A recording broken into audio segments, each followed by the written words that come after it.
2 1 عنون نمبر 1. كل اللي فات كان تسخين، واللي جاي الله المعين جايب لك الترندات.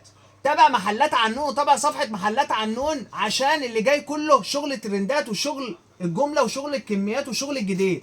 جايب لك يا باشا، بص العظمة، بص الجمال.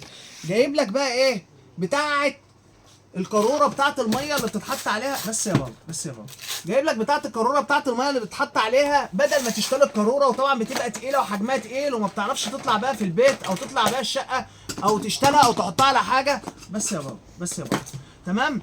جايب لك المنتج اللي فوق جامد بجامد، هنسميه المنتج بتاع القاروره. كل اللي بتعمله يا باشا هتحطه على القاروره زي ما انت شايف كده، اللي هي البلاستيك، تمام، بالشكل ده كده، وتضغط لك ضغطتين ثلاثه وتحط الكوبايه بتاعتك وهي هتنزل لك ميه، بدل ما تمسك القاروره وهي تقيله كده وتنزلها وتنزلها وتقلبها هتبقى تقيله جدا عليك. المنتج ده عند عنون ببلاش، المنتج ده فوق جامد بجامد. اسالنا بكام هنقول لك تم في التعليقات. خلاص بقى شربيني، بقى شربيني، انت تعبتني. تعالى. عنون بيقدم عظمه. سلام.